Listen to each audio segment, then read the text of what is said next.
My name is Algimantas. I represent Creator, the four personalities, the Paradise Trinity, and I am on this planet and to this planet as their ambassador, an apostle of Master Creator Son who has bestowed himself on our planet upon us and upon his universe, local universe, as Jesus of Nazareth identity. And his partner, Creator Daughter Nebudonia, as their apostle, also to this planet and on this planet. Thanks to the Epochal revelation, which is called the Urantia book, that I often show you, this unique source of Creator's personality, of Creator's truth, of Creator's reality. So from this revelation, I emphasize unique revelation, we come to know what is Creator, what are the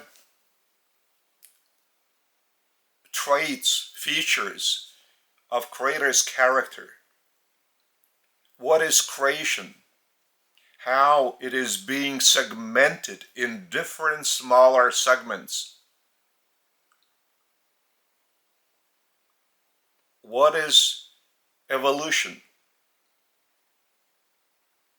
What is life?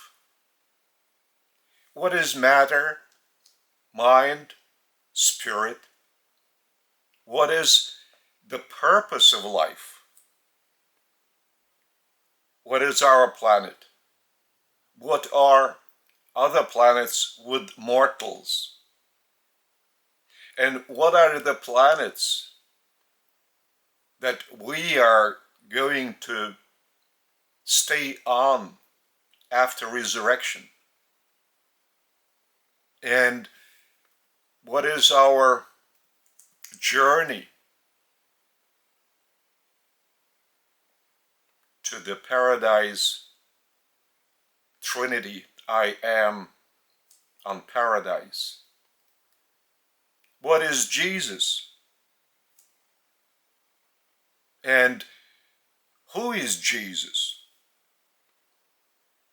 What was his life on our planet 2,000 years ago? Since the very first moment of his birth on our planet until to date. So this unique epochal revelation presents this truth and reality to us mortals on this planet, which is called Urantia. That's why the title of this enormous revelation book is the Urantia book. All these assertions, all the thoughts that have been given in this fifth epochal revelation have been taken down in the material manuscript in completely, for us mortals, unknown manner. Because the manuscript with a pencil written handwriting, not hand, but in handwriting, would be discovered in certain portions right on the desk in the room.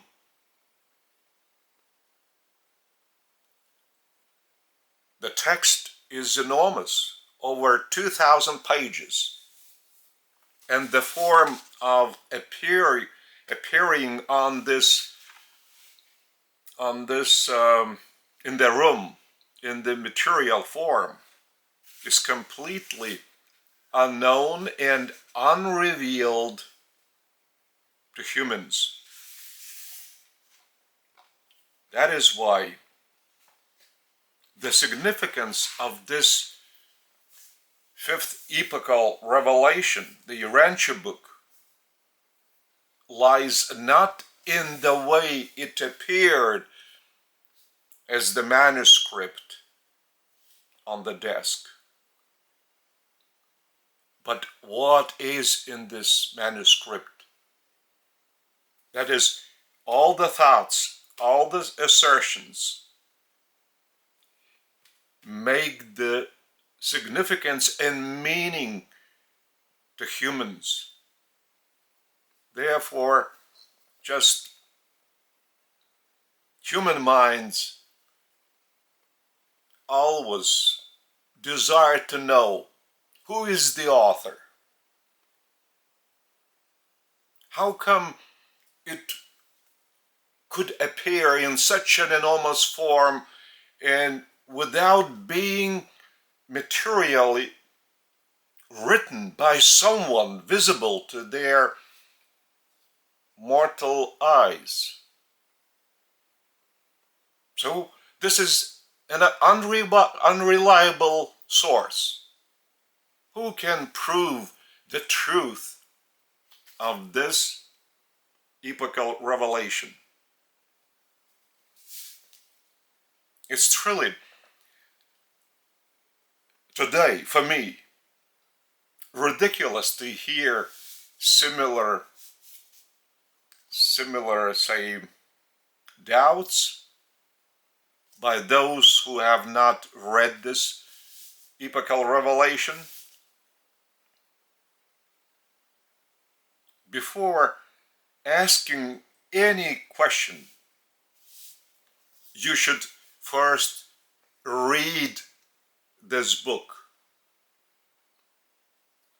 because all the answers to your doubts, to your questions, are given in the book. In this very insightful and beyond human understanding and beyond human wisdom context as our reality that we cannot touch, we cannot see, we cannot test right now. But nonetheless, while reading this text, we come to believe ever stronger, ever deeper. Well, that's great. That it should be this way. And at the depth of my heart, I was feeling that it must be the way it has been described by the authors of the epochal revelation in this manuscript. That's it. All answers are given in the text. So before asking any question, just first take and read it. Reading it for the first time. Imagine, for the first time, I say, the text of 2,097 pages and 2 contents in addition to these pages, plus 50 pages. You will not understand everything in detail. No human mind is possible to comprehend the truth that is described in this source at once. But while reading it for a second time, you will come to acknowledge there would be many, many passages that you will claim you have never read while reading it for the first time. They were not present.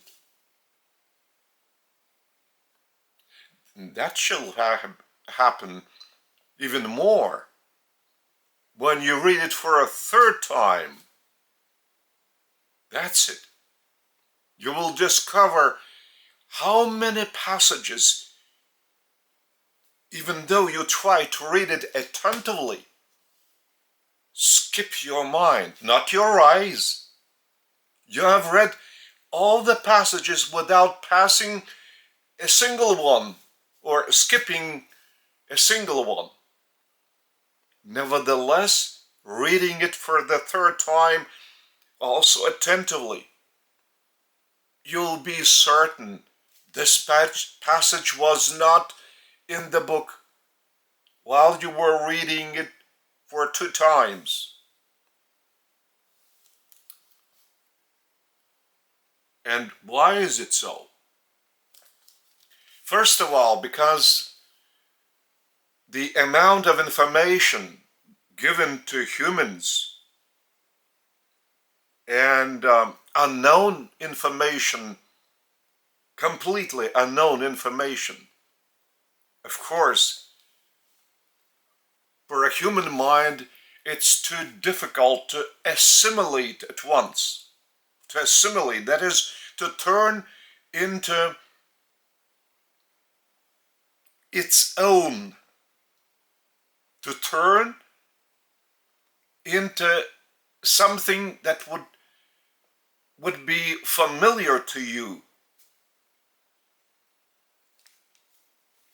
The other thing is that the amount of information, which is enormous, is presented not the way a human mind would desire to be presented. Because we have been taught, whether at home or at school, from the most primitive, from the least, and then we're given a little bit broader context, a little bit more difficult context to understand. That is, starting with the simple and proceeding to a more sophisticated, gradually, step by step, but going up and up and up. Here, revelators start from the very top and going on a descent, down and down and down and down. So starting with Creator himself, that is the Paradise Trinity and in 3 personalities, and then the separate discussion on I am, but much later, not at the very beginning, because it's even more complicated than the Paradise Trinity and sophisticated at the same time. So going then to the dwelling abode of Creator, Paradise, then to the divine, eternal universe of Havana, and then only going just further away from this dwelling abode into space and time universes. And universes are also split into smaller segments. So then revealing the structure, organization, and government of these ever smaller segments until coming down to solar systems, planets with humans. But prior to it, all the orders of life that are perfect, described at the beginning, described how they operate on the dwelling abode of Creator, Paradise, how they operate in the eternal universe in Havana, how they deal in super universe. It's already the sky that we might see above us, and there are 7 skies like ours circling around the dwelling abode of Creator, Paradise, because all the absolute gravity comes from Paradise. So that's why this sky is circling around Paradise. And each of the 7 super universes are circling around Paradise without coming any closer to one another or to Paradise. It's like a solid connection with Paradise by the absolute gravity from Paradise, so that no super universe would go either faster or slower than the rest super universes, than the other 6 super universes. So the distance between the next super universe is exactly the same, and between Paradise and these 7 super universes.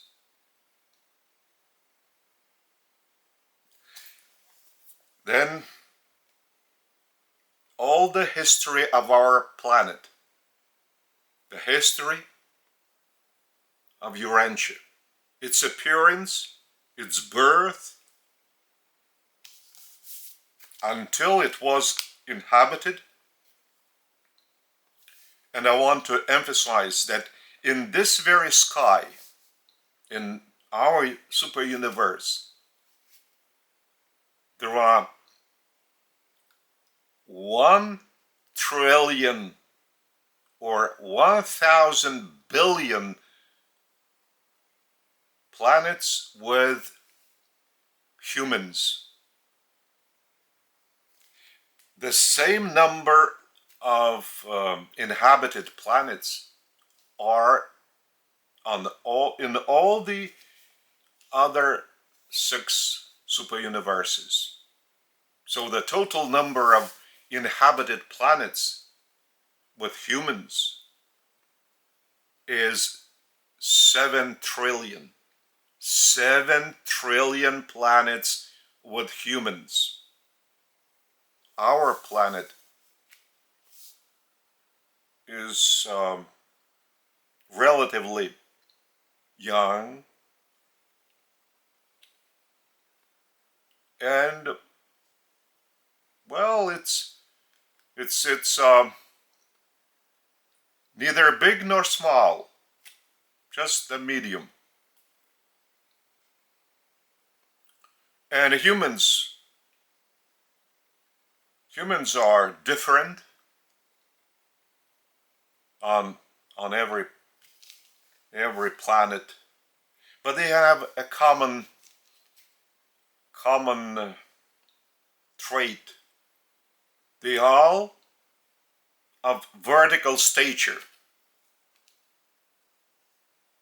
They have their bodies, the size, the height of the bodies differ from over 3 meters in height to just 1 meter or even under 1 meter. And all this depends, it's not by chance, it's not accidental, different height of humans on different planets because of the size of the planet, because of the density of the structure of the planet.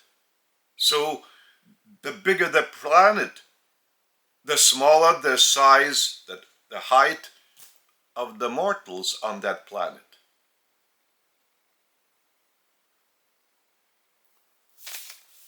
So life in the universe is not an accidental episode. Like it might spring out of nothing and without any reasonable cause. No.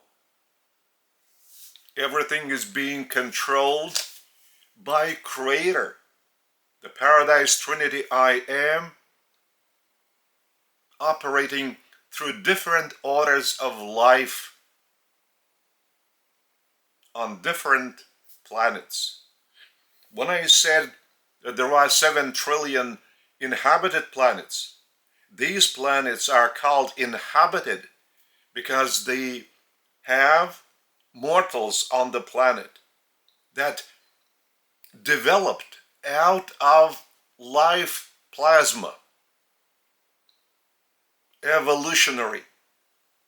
Meanwhile, there are plenty of planets of higher status than ours, and we shall be taken to these planets after our resurrection, once our spiritual enlightenment shall be expanded, once we become, well, like Jesus was on our planet, trying to do good to others.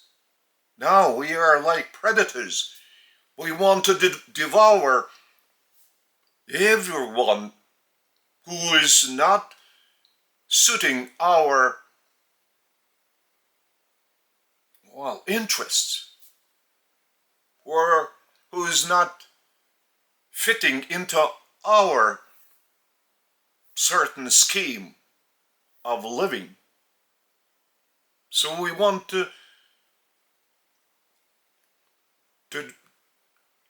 do harm to him rather than doing goodness to him. Jesus said, if you are slapped on one cheek, so give the other. That is, if you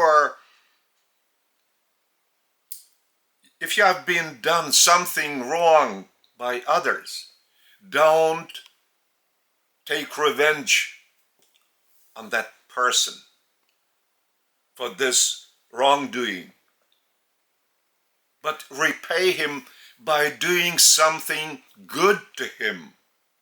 This is goodness in action. It's an act of goodness. Contrary to the Jewish understanding, eye for eye. That is revenge. Jesus was teaching active goodness, no revenge. Creator is teaching the whole of universe only goodness. He cannot express a single act of evil. Therefore, the Old Testament is full of lies about Yahweh that never existed, who might annihilate tribes, peoples, just to please Jews.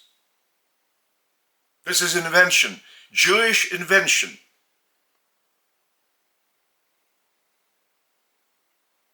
And Moses, well, he was a leader in his time. But he was a leader with an polluted subconsciousness. And he received a lot of revelations from Yahweh. He misunderstood. And he promoted God, who is full of revenge and anger, to those who did not listen to him. He would punish everyone, even kill them. Such Yahweh never existed, because he cannot exist by doing a single act of evil. A single act that would cause people to suffer. Nothing speaking about taking away their lives, say in a war or in some raids, tribal raids, and killing even tribes. So, Creator is expressing only peace and love. Peace, I mean calmness, tranquility, and love. Love in this tranquility. Because Creator is the source and center of love. And Jesus was his manifestation on our planet 2,000 years ago. And this epochal revelation devotes part 4 of this revelation to the life and teachings of Jesus and to his spiritual status. What is he in his spiritual status? As Creator Son, he has appeared on our planet in this bestowal mission as a helpless baby being born out of a material womb of his mother, material mother. But this is only the identity of his personality, that is Creator Son. And after this mission, he was promoted to a higher status, spiritual higher rank, Master Creator Son. So he is Michael of our local universe.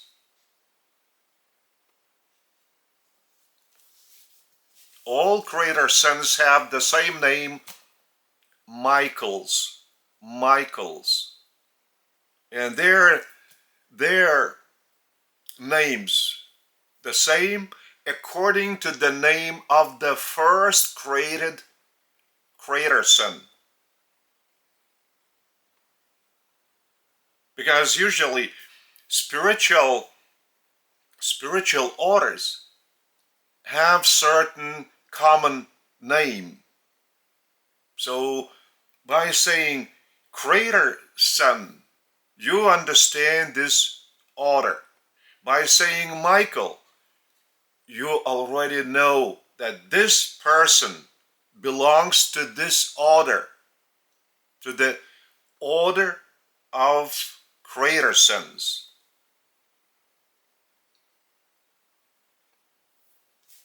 All this we come to know from this epochal revelation. Once I established my personal relationship with Creator, once I was born of the Spirit, once I started receiving revelations directly from Creator, from the four personalities, from the four sources and centers, many assertions have been explained even wider, deeper than in this epochal revelation, that the information of which at the beginning I was thinking it's beyond my understanding. I will never be able to grasp all this truth. Nothing speaking about that I might directly commune with Creator Himself, or that I would even expand what is written in this book. But the fact is, I did understand everything what is written in the book, and I did expand and present my own teachings. And I created the living temple named after Creator, the Paradise Trinity I Am, and the living religion of revelation, also named of the same, by the same name. The Paradise Trinity I Am, living religion. And I've done it at the request of Creator. So I lead the worship service of Creator and train future spiritual teachers. This is the mission I was conferred by Creator Himself, to train spiritual teachers. Because without spiritual teachers, it is impossible to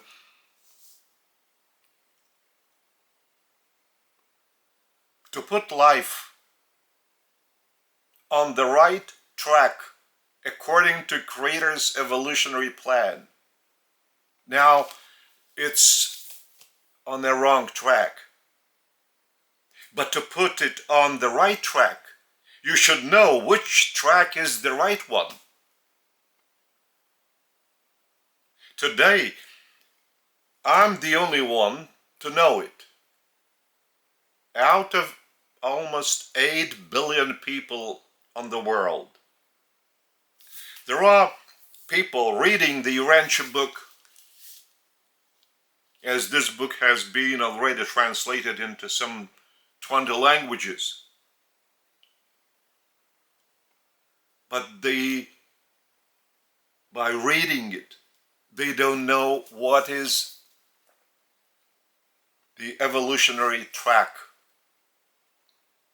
in reality to proceed on. They know only the information, but not the application of this information in reality, even in their own personal life. It's very, very significant. And even the difference is very, very great. To understand the book, the content of the book, and to apply this content into one's daily living. It is impossible to do it without first discovering Creator within yourself. Therefore,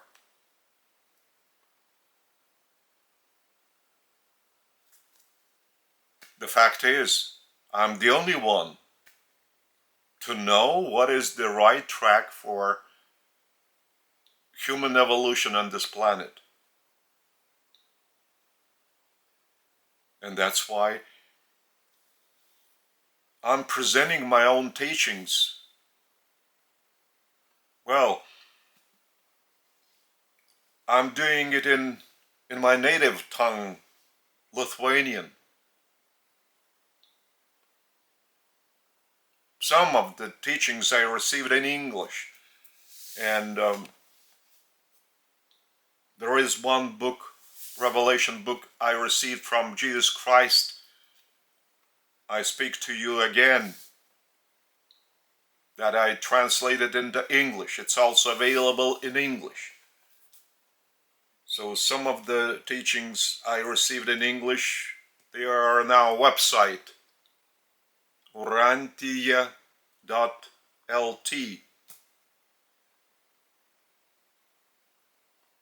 Urantia, yeah, it's J.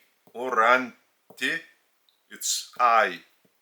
URANTIJA.T. So there is an English version of my website. And my teachings are also on YouTube, as you know, because you watch it now if you hear what I'm saying.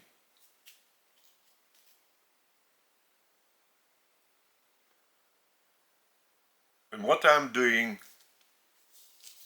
is the only way to remedy the illness of humanity, to heal it. Humanity is gravely ill,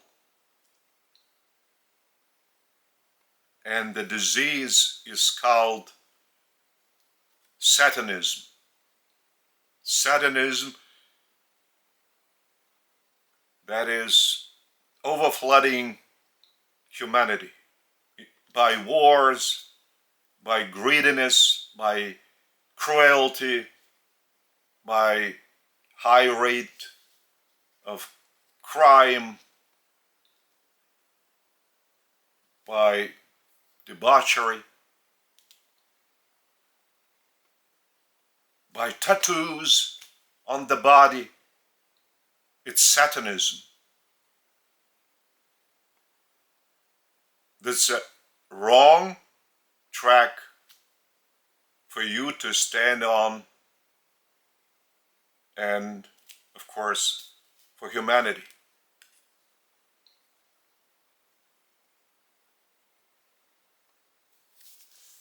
Read the Urantia book just to get a better understanding of humanity. And then listen to my other spiritual teachings on YouTube.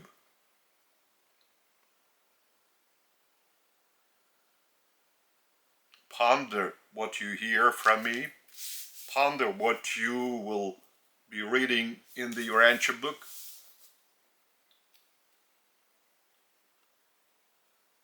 And think about your own life.